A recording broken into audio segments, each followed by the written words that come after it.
भाई एक पागल से भी गए पापा बताई। हाँ बसूरन बहुत दुष्ट है। आज सुधर गई जुड़ंतन पापा ने लट बताई पथरा मारती तई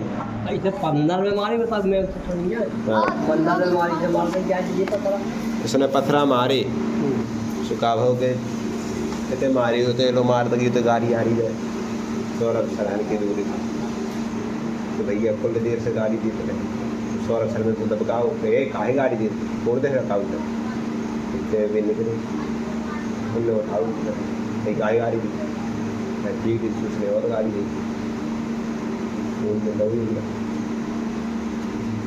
भागी भागी भलू सूझू फिर उठाओ फिर हनुसू भलू थे खम्बा में फिर भागी गया फिर उठाओ इतने में वहीं पहुँच गए रुक जाओ फिर भागी मैं तो मार दिया हमारे तक कहेगा हार दे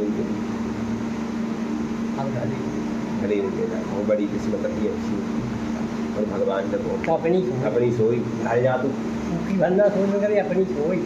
अपनी ऊखी तो जनता ही नहीं है अपनी यहाँ है अपनी उनको तो पागल में चल जाने अपना वहाँ होने बेकार लेकिन इतने में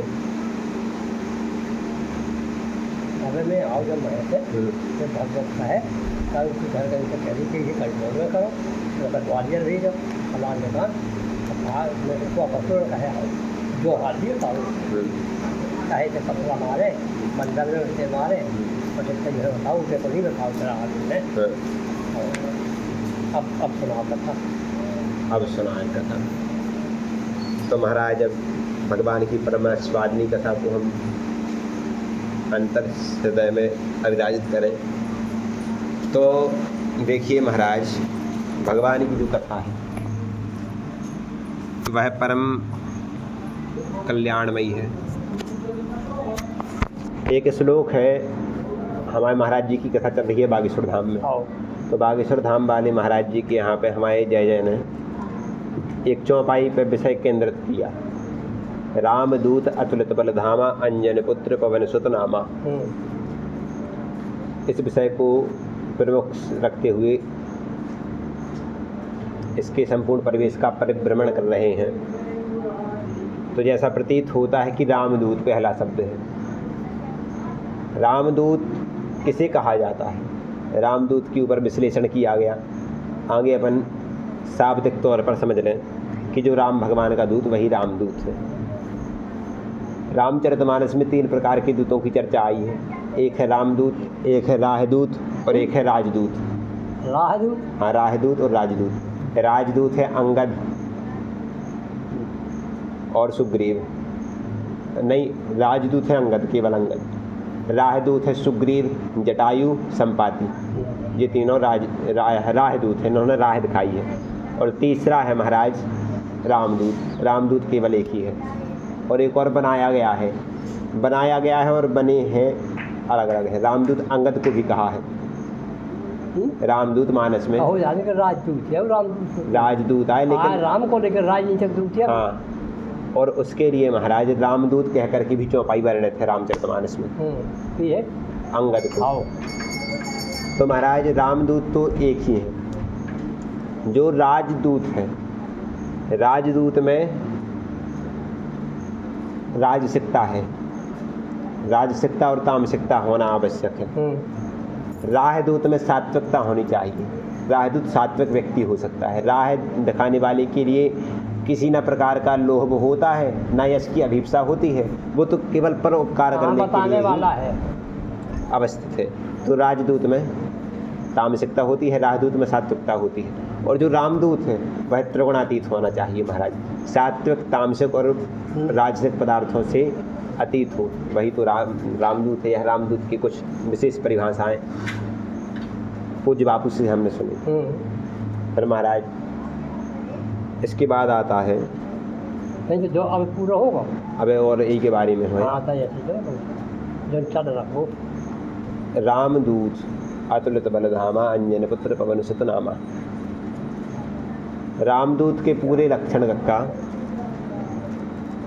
एक चरित्र के अनुसार यदि अपन स्पष्ट करें तो मनोजवम मारुततुल्यवेगम जितेन्द्रियम बुद्धिमताम वरिष्ठम वातात्मजम वानरयूथ मुख्यम श्री रामदूतम शरणम प्रपद्ये। इस श्लोक में पूरे दूत के लक्षण बताए हैं और रामदूत हनुमान जी हैं, तो उन्हीं के इस श्लोक से विद्वानों ने अपनी समीक्षा के अनुसार शास्त्रों में अनेक अनेक प्रकार के अवलोकन के द्वारा प्राप्त किया कि इसी श्लोक में संपूर्ण दूतों के लक्षण अभिभूत किए गए हैं।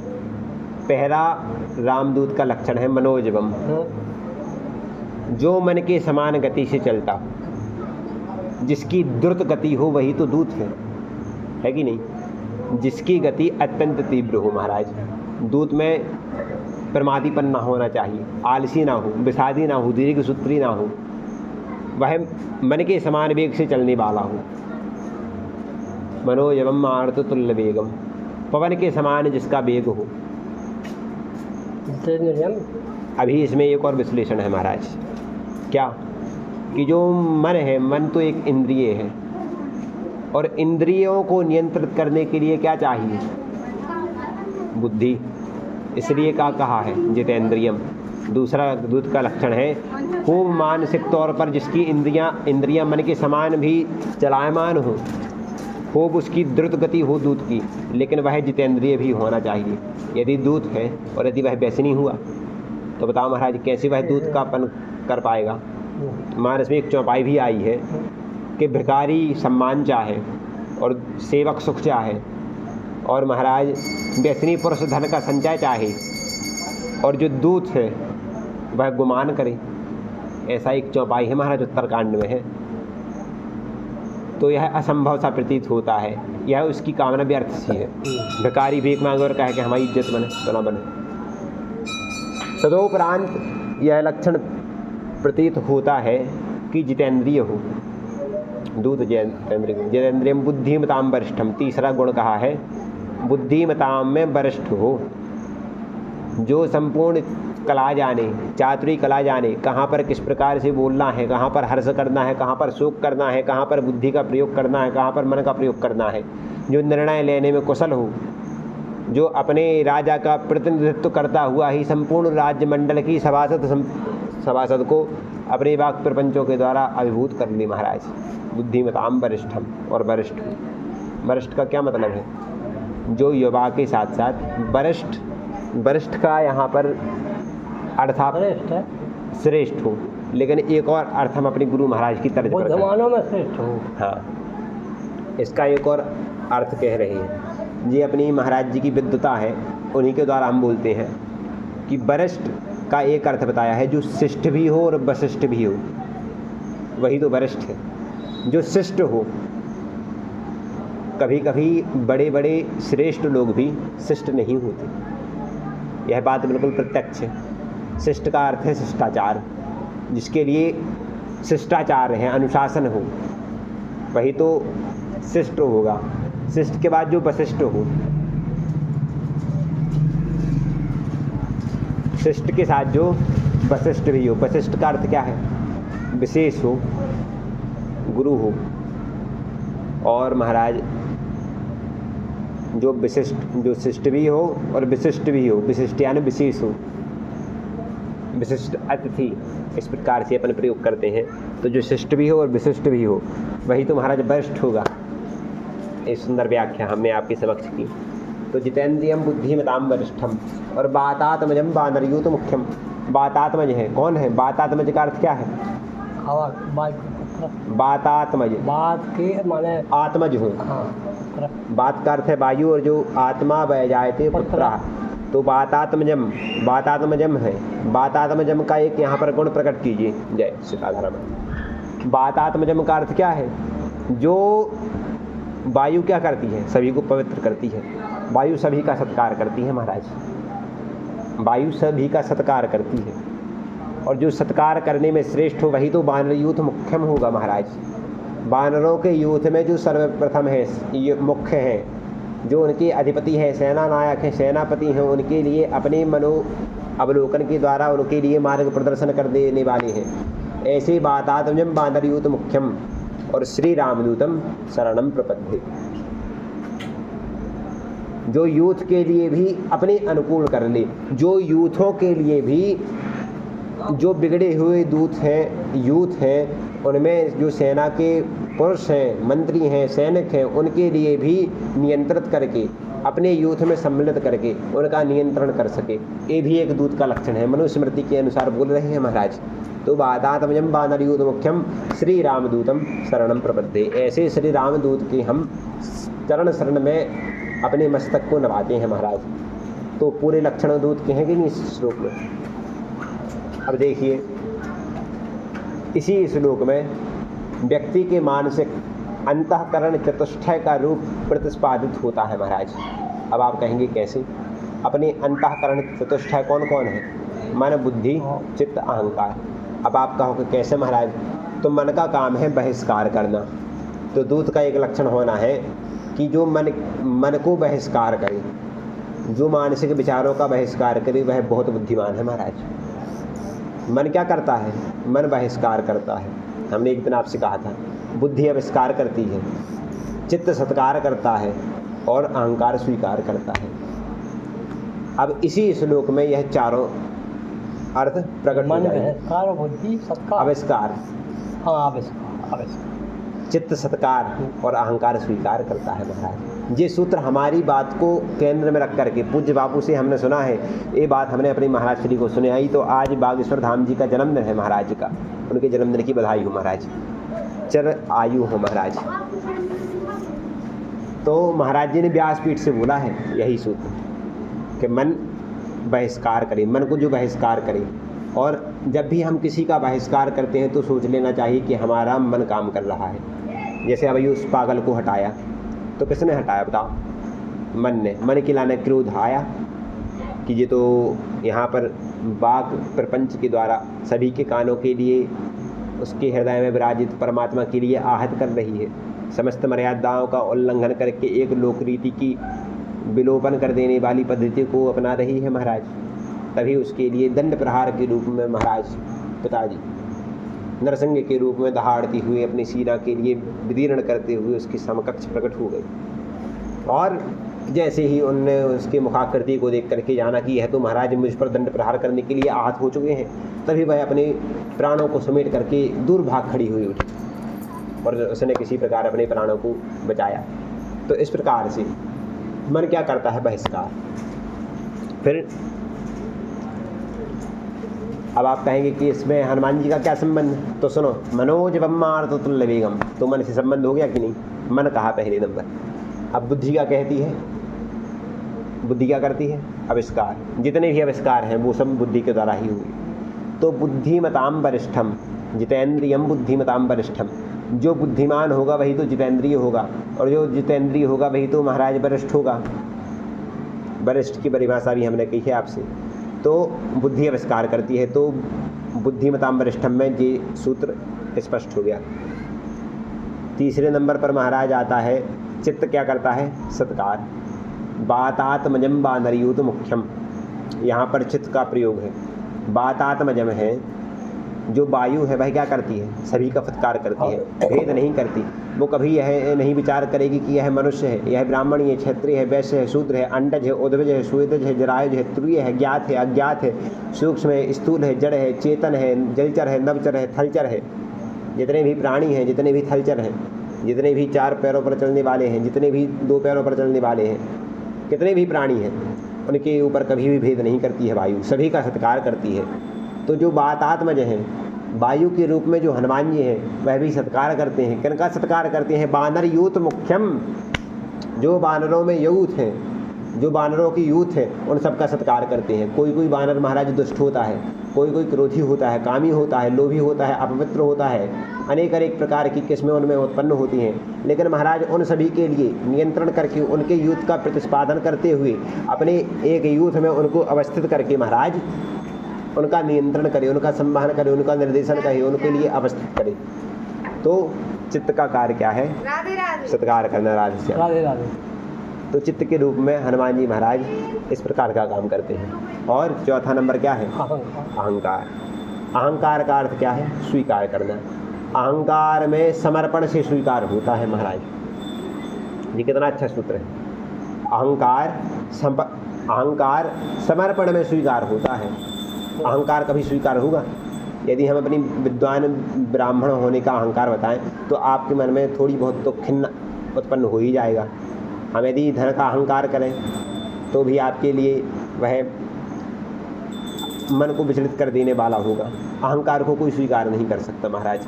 अहंकार का जब समर्पण हो, जब तक अहंकार झुकेगा नहीं, जब तक वह समर्पित नहीं होगा, अहंकार में खूब ऐसे चलो, कहाँ तक चलो, इतनी चलो, थोड़ी और चलो तो धड़क जाओ। और यदि समर्पण में कितो हो, इतो, फिर इतो, फिर और, फिर पंचांग, फिर साष्टांग हो जाए आदमी तो जो खड़ो है वो भी झुक जाए, आशीर्वाद देवी। तो समर्पण की इतनी पराकाष्ठा है महाराज की, वह कितने भी अभिमानी है, अहंकार के लिए समर्पण ही स्वीकार कर सकता है। ये दिव्य सूत्र महाराज गुरु महाराज की अनुभूति से आज प्रकट हो चुका है। तो अहंकार में जब समर्पण हो तभी वह स्वीकार होगा। तो ऐसा अहंकार किसको है? मारुत सुत में कपिहन माना, यहाँ पर अहंकार दिखाया है। मानस भी उसका आधार लेकर के कहते हैं हम।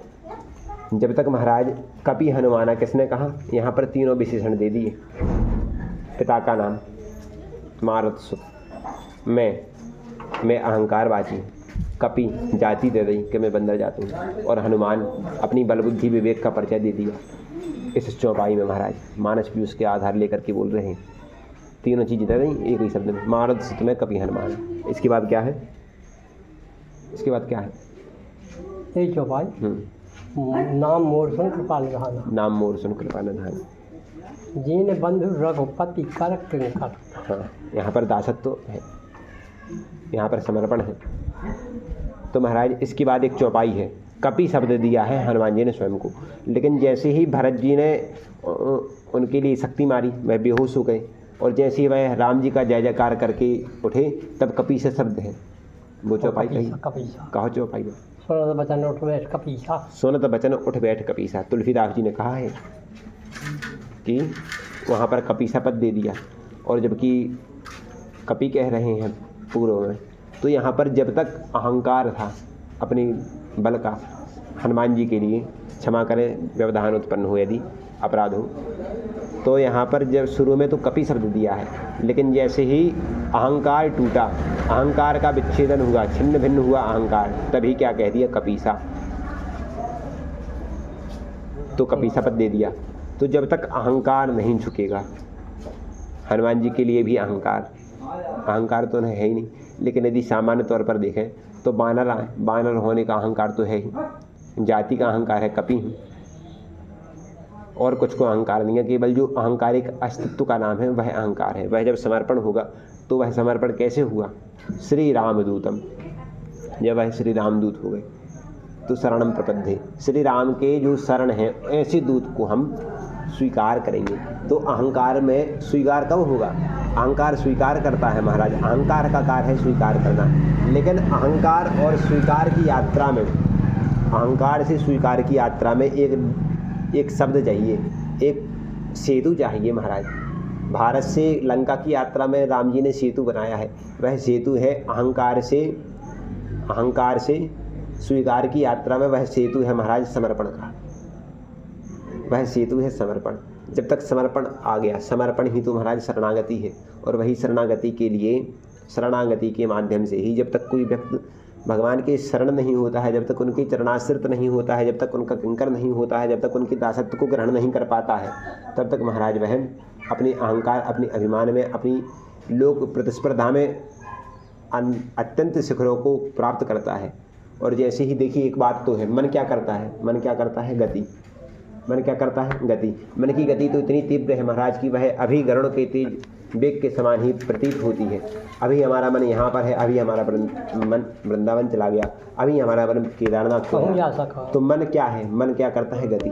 लेकिन वह गति सार्थक नहीं है महाराज। क्यों? क्योंकि जब तक वह मन शरणागति ना ले ले, गति की कोई कीमत नहीं है, लेकिन शरणागति की कीमत है। गति में अपने अहंकार का बल होता है, लेकिन शरणागति में प्रभु के राम भरोसे कुंवर के सोवत पाँव पसार, व्यास भरोसे कुंवर के, राम भरोसे कुंवर के सोवत पाँव पसार। जब महाराज हम शरणागति ले लेते हैं, हमारी मन की गति को विराम करके जब हम किसी सदगुरु बुद्ध पुरुष चरणाश्रित के शरणागत हो जाते हैं, तो हमारी जो गति है वह प्रभु की गति के अनुरूप हो जाती है। तो इसलिए मन क्या करता है गति, और जब वह गति शरणागति में परिवर्तित हो जाती है तभी महाराज व्यक्ति के अंदर रामदूत का शरणागति का भाव प्रकट होता है। विभीषण की शरणागति श्रेष्ठ है, अहिल्या की शरणागति श्रेष्ठ है, सबरी की शरणागति श्रेष्ठ है। जितने भी भक्त हुए हैं वो बिना शरणागति के भगवान की प्राप्ति में कर ही नहीं सकते महाराज। तो इस प्रकार से श्री रामदूतम शरणम प्रपत्ति। तो मन क्या करता है, मन बहिष्कार, बुद्धि अभिष्कार, चित्त सत्कार और अहंकार स्वीकार। अहंकार समर्पण से युक्त है तभी स्वीकार होता है। ये 2 सूत्र दिव्य के हैं महाराज। तो इस प्रकार से अब हम अपनी वाणी को विश्राम करें। जय सिया राम।